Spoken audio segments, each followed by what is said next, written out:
Je suis Valérie Desplanches, présidente de la Fondation Recherche Endométriose, que j'ai fondée en janvier 2021 avec l'association de patientes Endomind et sous l'égide de la Fondation pour la recherche médicale. La mission de la Fondation est d'accélérer la recherche sur l'endométriose, notamment en finançant des projets de recherche. Dans le cadre du développement des ressources de la Fondation et du mécénat d'entreprise, nous avons conçu le projet EndoPro. Ce projet vise non seulement à mesurer l'impact de l'endométriose dans le cadre du travail, mais également de faire émerger des solutions pour améliorer la qualité de vie au travail des personnes touchées. Il s'articule en 4 parties. Tout d'abord, une sensibilisation, une information des salariés de l'entreprise avec laquelle nous travaillons. Grâce aux experts de la Fondation, aux médecins qui connaissent l'endométriose et aux témoignages de patientes expertes. La deuxième partie de ce projet consiste en une enquête quantitative auprès de tous les salariés de l'entreprise.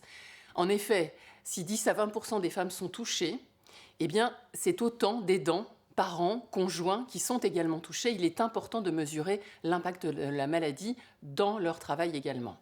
La troisième partie consiste à l'analyse et au partage de ces résultats avec l'entreprise afin de voir le nombre de personnes touchées, le type de symptômes, l'impact sur le travail et également les actions qui pourraient être mises en place pour améliorer la qualité de vie au travail.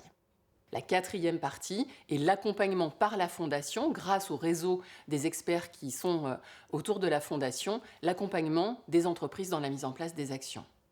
Nous avons également l'objectif de rédiger le cahier des charges du label qui est prévu dans la stratégie nationale et qui est destiné à récompenser les entreprises qui accompagneront leurs salariés. Le projet EndoPro est un projet vertueux qui va permettre de financer plus de recherche, de faire l'acquisition de données sur l'impact de l'endométriose dans le cadre du travail, données qui sont inconnues en France, et également évidemment d'améliorer la qualité de vie au travail des personnes touchées. Je suis heureuse de démarrer ce projet pour la première fois avec General Electric Healthcare, qui va être une entreprise pionnière sur ce sujet. Je me tourne vers Laurence Contarassus, directrice générale General Electric Healthcare, France, Belgique et Afrique francophone. Laurence, vous accompagnez la Fondation depuis plus d'1 an et vous avez décidé de vous engager dans le projet EndoPro.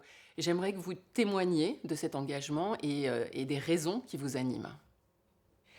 General Electric Healthcare, acteur de santé, est une société indépendante depuis le 4 janvier 2023. Nous avons aussi une nouvelle mission, créer un monde où la santé n'a pas de limite. Une grande partie de nos équipements participent au diagnostic de l'endométriose. Je crois beaucoup au management par l'exemple. C'est la raison pour laquelle je suis absolument certaine que l'ensemble de nos employés vont vraiment participer avec vigueur à ce projet EndoPro.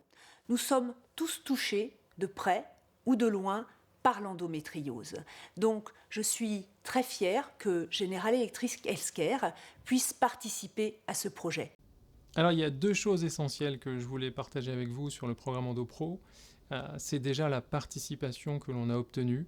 On a été impressionnés du nombre de collaborateurs qui ont rempli l'enquête et qui nous ont donné leur avis, leurs informations sur ce sujet ô combien important. Après, le deuxième point, c'est que on avait un peu peur en lançant ce programme de nourrir des frustrations, de ne pas être capable de répondre à des attentes particulières. Et là, on a été vraiment aussi agréablement surpris de se dire on comprend mieux les attentes, on comprend mieux les challenges que l'on doit relever et on pense qu'on a les capacités dans l'entreprise de pouvoir y répondre. Donc je vous rappelle le déroulé du programme en fait et les différentes phases et où on en est aujourd'hui. La première qui était vraiment importante, cruciale, c'est la sensibilisation que l'on a faite l'été dernier. La mesure, c'est l'enquête que l'on a déployée chez General Electric Healthcare et nous en sommes au plan d'action maintenant, donc à partir du mois d'octobre, quoi mettre en place pour avancer sur ce programme. Ensuite, notre dernière étape, c'est d'arriver à obtenir un label, déposer un label et l'obtenir pour avoir une valorisation de ce que l'entreprise fait pour la santé des femmes, en particulier sur l'endométriose. On a communiqué par écrit, mais aussi sur des plateformes comme des réunions. On a créé des packages, on a utilisé les écrans. Et je pense que ce qui est le plus efficace, ou ce qui reste le plus efficace, C'est une communication avec un petit peu d'humanité, donc de pouvoir créer des espaces d'échange avec les collaborateurs. D'ailleurs, c'est souvent à ce titre qu'on reçoit les plus beaux témoignages de la part de gens qui viennent spontanément nous dire « c'est super ce que vous faites, continuez ». Alors, les résultats, le premier résultat vraiment frappant, c'est l'impact de cette pathologie sur les femmes et en particulier dans le cadre du travail. On a l'impression que ça ne concerne que la vie privée. Et quand on regarde l'impact sur la qualité de vie qui est extrêmement important, 65% chez les femmes touchées, l'intensité des douleurs, 77%. Quelque chose qu'on oublie quelquefois, c'est que c'est un impact sur l'état mental, sur l'anxiété. Et donc forcément, ça génère du stress dans le cadre du travail. Donc on voit cet impact extrêmement fort sur les femmes dans leur quotidien professionnel. Quels sont chez GL Care, quelle est la fraction de salariés chez GL Care impactés par tous ces symptômes? Alors en fait, la fraction, c'est 13% des femmes qui ont répondu à l'enquête, ce qui représente complètement la proportion dans la population générale. Alors l'autre chose qui est vraiment importante à noter, et le paradoxe finalement, c'est on a vu l'intensité et l'impact de la pathologie sur le quotidien. Et en réalité, en fait, 89% de ces femmes s'obligent à venir travailler malgré la douleur. Donc je trouve que c'est assez frappant de se dire que ces femmes, vraiment, elles sont là, même si elles souffrent beaucoup. Et ce qui est assez fort, c'est qu'en fait, 60% de ces femmes, malgré leurs symptômes, n'en parlent pas. Et quand elles en parlent à des collègues dans d'autres équipes ou dans leur propre équipe, mais elles n'en parlent pas, apparemment, aux ressources humaines, à leurs managers, ou très peu, ou aux médecins du travail.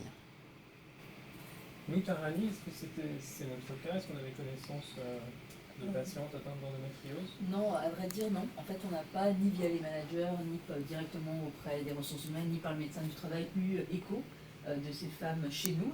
Après, c'est vrai que suite à ces sessions de sensibilisation, la survey, etc., on a plusieurs femmes qui ont pris la parole, qui ont osé en parler davantage. Et donc, en quelque sorte, ça a un petit peu libéré les paroles de situations qui existaient déjà. Alors l'autre population qui est concernée finalement indirectement par la pathologie, ce sont les aidants. Et c'est pour ça qu'on les avait intégrés dans l'enquête sur l'endométriose. Et en fait, il y a quand même 9% des répondants, hommes ou femmes, mais majorité d'hommes quand même, qui sont concernés et qui sont aidants, probablement pour leur compagne, et qui sont des hommes plutôt et des femmes plutôt jeunes. Donc c'est une population importante. Et d'autre part, on s'aperçoit qu'en termes de besoins, ils ont besoin de temps pour accompagner les femmes qui sont atteintes d'endométriose, soit en posant des RTT, soit en posant des congés, mais en tout cas ils prennent du temps et on peut imaginer qu'ils vont avoir besoin de temps pour être aidants en fait sur cette pathologie. Si je peux me permettre, du coup, on s'aperçoit que les conséquences pour nous employeurs, pour ces aidants, sont grosso modo les mêmes que pour les femmes. Donc je pense que ce sera important effectivement d'intégrer aussi ces aidants dans nos différents groupes de travail. Très juste. Nous avons des salariés directement, des salariés femmes directement impactés par la pathologie et aussi des aidants. Donc des aidants, c'est-à-dire aussi des hommes, des salariés hommes qui nous remontent ce qu'ils n'avaient jamais fait. Toutes les problématiques liées à la prise en charge, à l'aide qu'ils doivent apporter à leurs femmes, à leurs filles, à des personnes de leurs entourages et comment est-ce que cela les impacte au quotidien sur leur travail. Pour nous, direction de JL Care, mettre en place des solutions, des améliorations immédiates donc à destination de nos salariés directement concernés par la pathologie, mais aussi à tous nos salariés qui se déclarent aidants, qui ont des cas à gérer au quotidien dans leur entourage. Est-ce que vous voulez qu'on commence par la mutuelle, sachant que la mutuelle, il y a peut-être déjà un état des lieux à faire qu'on ne fera pas ici, je ne sais pas comment... On n'a pas le sentiment que notre mutuelle aujourd'hui, elle ne couvre pas quelque chose, puisqu'on en a parlé. Si on a besoin d'ostéo, si on a besoin de kiné... Oui, vous avez 10 séances par an, enfin, c'est énorme. On a du paramédical en fait, on a du médical, on a du paramédical. On a un support psychologique aussi, suite au Covid, on a C'est C'est peut-être ça. aussi des mesures que tout le monde ne connaît pas. Exactement, c'est pour ça. Ça serait centralisé dans un petit package ou dans un petit livret, en rappelant effectivement ce que propose la mutuelle ou ce que permet la mutuelle, ce que permet l'entreprise au final. Ça serait peut-être pas mal de faire un rappel aux salariés. Bien sûr. Donc ça, c'est ce travail qu'on doit faire avec Aline, De recensement. de tout ce qui existe. Ouais. Ça, c'est Recensement sûr. de Et on peut- l'existant. Et nous, on peut vous aider à apporter cet axe endométriose, puisque en fait, au fur et à mesure de ce que vous nous direz, on pourra dire, ah ben ça, il faut le mettre en avant pour l'endométriose, parce que ça, c'est important pour elle. On va prendre l'exemple de deuxième avis, parce qu'en fait, il le propose, et nous, on ne le savait pas. Et deuxième avis, c'est pour ça que ça concerne tout le monde, mais c'est particulièrement pertinent pour l'endométriose, parce qu'il y a des difficultés de diagnostic. Et qu'aujourd'hui, il y a des médecins qui ne sont pas spécialisés, qui ne posent pas les diagnostics, ou qui posent des diagnostics qui ne sont pas les bons. Il y a quelques éléments qui ne pourront être que pour les patients, et pas forcément pour le côté aidant. Bah, de toute façon, le soutien psychologique aussi. C'est ça. Le soutien psychologique, il est super important. Les aidants, ils sont dans des situations très difficiles sur cette pathologie. Quand la femme se renferme, qu'elle se replie et qui n'ont pas accès, c'est très compliqué. Et on peut se retrouver face à des aidants qui ne vont pas avoir cette démarche d'aller voir un psychologue. Et donc, de sensibiliser autour de ça aussi en disant que voilà, il existe des groupes de parole, mais un soutien psychologique peut aussi rendre l'aidant plus efficace, j'allais dire. Tout ça, c'est des messages qui peuvent être passés. Je pense qu'il y a pas mal de pédagogie à faire, à mon avis, autour de ça. Il y a aménagement des horaires. Ça, c'est pareil, on ne comprend pas ce qu'il y a derrière. Et donc ça, probablement, ça fait partie des sujets à creuser plus avant pour comprendre ce qu'il y a derrière, en termes de besoins, en termes de peut-être d'hétérogénéité. Je retiens ce que disait Romain tout à l'heure quand même, c'est que vous avez plusieurs sites, avec peut-être des pratiques qui ne sont pas forcément écrites, mais qui peuvent être différentes. En revanche, ce qui serait bien aussi à ce moment-là, c'est de solliciter des volontaires, en fait, comme on l'a fait sur d'autres C'est sujets. ça, chez les patientes et chez les aidants. Pour avoir des aidants et des femmes qui souffrent, parce que nous, on présuppose des choses, mais pour pouvoir parler d'aménagement des locaux, pour pouvoir parler de flexibilité, je trouve que ça serait quand même bien de solliciter ces femmes qui ont, On est d'accord. spontanément pris la parole. Quoi. Le Women Network peut être un bon cadre, peut-être une réponse par rapport à ça. Le Women Network, c'est un groupe de personnes volontaires qui aident à attirer, retenir et développer les femmes chez GL Care. Pour quelle raison? Nous sommes une société très technologique et par définition, dans les filières scientifiques technologiques, il y a beaucoup d'hommes et très peu de femmes. Donc, on a besoin de promouvoir les filières scientifiques et d'attirer les femmes ingénieures chez GL Care. Pour quelle raison? Parce que les équipes diverses, donc les équipes mixtes, sont celles qui résistent le plus aux crises, sont celles qui performent mieux, donc c'est les équipes plus saines.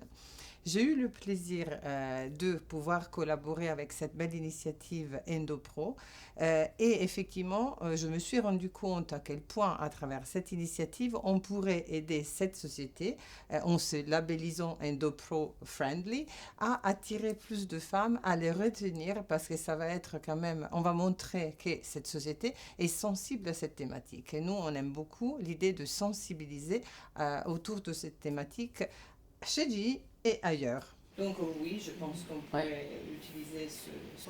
Parce que nous, on le dit aussi au sein du Women Network, que c'est un environnement un peu safe, où on peut parler de choses qui peut-être on n'a pas trop le courage de discuter ailleurs, entre femmes, parce que oui, et il y a des hommes aussi. Et donc oui, pourquoi pas. Et intégrer les aidants. Vous pouvez très bien prendre le lead là-dessus, mais en intégrant effectivement, puisqu'il y a des hommes et particulièrement des aidants, parce qu'il y a des aidants femmes et des aidants hommes, et ça serait intéressant d'avoir aussi leur regard. Tout à fait. Et Elles peuvent avoir justement peur d'en parler aux managers, aux ressources humaines, c'est normal, je pense. Effectivement, à travers le Women Network, il n'y a pas de lien de hiérarchie, il n'y a pas, souvent on n'est pas des collègues, on ne se connaît même pas. Il n'y a pas de jugement, il n'y a pas de... Là, on parle de l'intimité, c'est-à-dire quand on va parler de l'aménagement des sanitaires... Parce que les sanitaires, on a 3 sujets quand même, qui sont sortis en question ouverte. C'est ouvert, donc c'est vraiment leur verbatim. Des toilettes isolées, davantage de sanitaires et la partie aménagement. Donc il y a quand même ce sujet sanitaire, il sort sur pas mal de dimensions, en quantité et en qualité, j'allais dire. Et c'est du spontané. Hein, Donc, pour rappel, l'enquête, les patientes, elles avaient, c'était maxi 15 minutes pour répondre. Mais il faut effectivement peut-être faire un appel à volontaires. Mais oui. Et après, En annonçant des constructions de groupes de travail sur des thématiques. chapeauté par le Women C'est ça. Network avec Endopro, Ouais, Guillaume, c'est ça. les ressources humaines, mais chapeauté par le Women Ouais. Network pour faire comprendre que c'est un peu safe. Il y a cette partie comment on s'assure que les gens, enfin les femmes ou les aidants d'ailleurs en l'occurrence, vont se faire identifier ou vont pouvoir prendre la parole. Comment instaurer le bon climat, les bons canaux vers qui on les renvoie, c'est-à-dire qu'est-ce qu'en communication on leur dit vous allez voir le médecin du travail, ou vous allez voir votre manager, si vous le souhaitez, vous allez voir comment on travaille sur cet aspect-là, que moi je mets plus dans la culture d'entreprise. Parce qu'il y a des... Voilà, c'est vraiment... Et ça, c'est vous qui, chez GE, pouvez savoir comment on peut faciliter ça et donner des signaux que c'est facilité. Parce qu'on peut faire des plus grands affichages de la Terre.